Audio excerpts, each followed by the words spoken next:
माधर का कहीं गाली आवत था। ऐसा लोग से हम एक बात कहा, अपने बहन के साथ भी यही करता का तू? हाँ, अपनी माई के साथ भी यही कहता? कंस्ट्रक्टिव क्रिटिसाइज करा, अगर तोरे में दम हो तो कैसे हुआ नीमन। देखा, हम आज जो बात करे वाला है वो बहुत ठोस बात है, वो नारी अस्मिता से जुड़ल हुआ बात है, दिल का बात है। कुछ वीडियो हम देख ली हैं तो मन बहुत खिन्न हो गया, बहुत गुस्सा भी आयल है भोजपुरिया समाज पर और इंसानी तहजीब पर।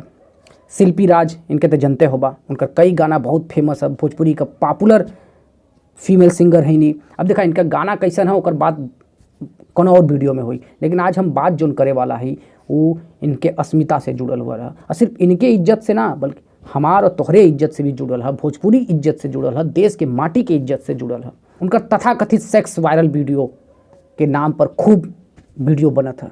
और जनते हुआ ऐसा लोग जो उनकी समाज का हितैषी ना होना, जो उनकी हमार तोहार कोनो भाषा का, भोजपुरी समाज के कोनो सिनेमा का हितैषी ना होना, वो गाली निकलत है मुँह से, वो ऐसा कैटेगरी का लोग होना जेके जितना दरकिनार करा उतने ठीक है, उनके तो सज़ा मिले के चाहिए। पहले तो आप लोग के ये बता दी कि हम ये जानत ना है कि का भयल असल में का है, और हम जाने भी ना चाहते, सबका अपन निजी जीवन है, हम जाने भी ना चाहते। बस हम वो लोग के क्रिटिसाइज करती, वो लोग के फटकार लगाओ थी जे सेक्स वायरल शिल्पी राज वीडियो वायरल लिंक डाउनलोड करी, जैसे टाइटल बना के थंबनेल बनाकर व्यूज़ कमाए के चक्कर में यूट्यूब पर फुहड़बाजी करत हों, इज्जत का छिछा लेदर करत हों। तो वो लोगों के सख्त चेतावनी देते हुए हम ये अपन बात रखत है। और एमन मानवीयता, नैतिकता, कानूनता सब कुछ शामिल है, भोजपुरियता भी शामिल है, माटी का इज्जत शामिल है, देश का इज्जत शामिल है, हमारा तोहार इज्जत शामिल है। तो कुल इज्जत के बात हम करत है। एक बहुत ध्यान से वीडियो के देखा और समझा कि हम का कहे चाहत है। समझला, माजरा ऐसा है कि शिल्पी राज का सेक्स कहतो शर्म लगत है, सेक्स वीडियो वायरल करल जाता है। लोग ओकरे नाम पे कि यहाँ से डाउनलोड होई, सेक्स वीडियो कैसे डाउनलोड करी, Shilpi Raj sex viral video download link, तमाम टाइटल और थंबनेल वाला वीडियो यूट्यूब पर पड़ल है। हम एक वीडियो देख ली मनीष कश्यप का, जो रिपोर्टर हों, बढ़िया रिपोर्टिंग करन, तो हमरे समझ में आल कि भैया ई का कांड हो गल, हाँ, जो से हम परिचित ना है।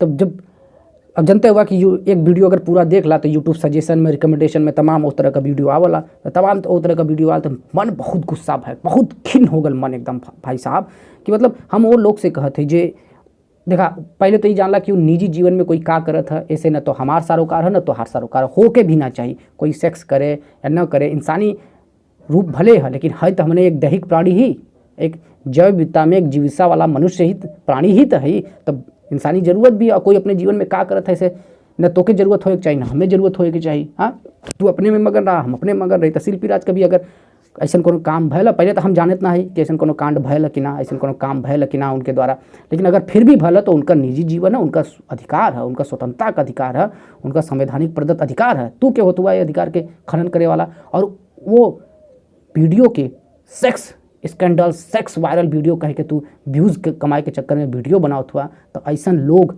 ऐसा माधर का कहीं गाली आवत है। ऐसा लोग से हम एक बात कहा, अपने बहन के साथ भी यही करता का तू?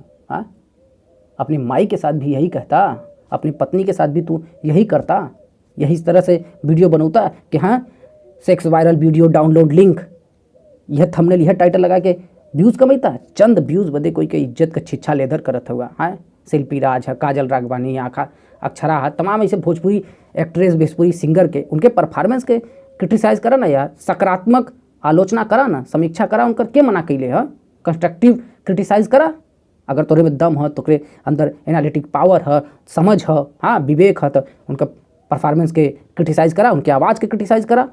लेकिन ई का बात भइल कि तू सेक्स वायरल वीडियो व्यूज़ कमाए बदे टाइटल बनावत हुआ, उनके बदनाम करत हुआ। कोई के बबुआ, कोई का भी इज्जत होले, कोई का बहन बिटिया उतने प्रिय होले जितना तोहार बहन या बिटिया या मेहरारू या माई हो। हाँ, तो जब अपने बदे ना करबा तो उनके बदे भी ना करा। और हम आप लोग से भी हाथ जोड़ के विनम्र प्रार्थना करत है यार, ये सब बंद करा। है, रोस्ट करना, क्रिटिसाइज करना अलग मैटर है, लेकिन इस तरह का वीडियो न देखा, न के प्रोत्साहित करा। जे करे ओकरे कमेंट बॉक्स में जा, अगर जात भी हुआ पहली बात तो ओकरे कमेंट बॉक्स में ओके क्रिटिसाइज करा, ओके बतावा, ओके एहसास दिलावा कि तू गलत करत हुआ, ओकरे हो सके तो कानूनी कार्रवाई भी करा, और लोगों के सबक सिखावा कि यूट्यूब अच्छे काम के लिए मिलल है, ऐसा बेवकूफ़ी चीज़ करे के लिए ना मिलल है। ठीक है। तो फिलहाल हम शिल्पी राज के मैटर पर यह कहब, हम उनके गाना क्रिटिसाइज़ कर सकीला, तो हम तो ऐसे सोच भी ना सकित कि हम करब, लेकिन हम करे वाले के भी क्रिटिसाइज़ करत है। फिलहाल छोटे से वीडियो में यही कहब, अब भोजपुरी समाज बदे बढ़िया काम करा, भोजपुरी सिंगर बढ़िया काम कर सके उनके प्रोत्साहित करा, अच्छा गाना बन सके, हाँ अच्छे लोग आ सके, यह कुल करा।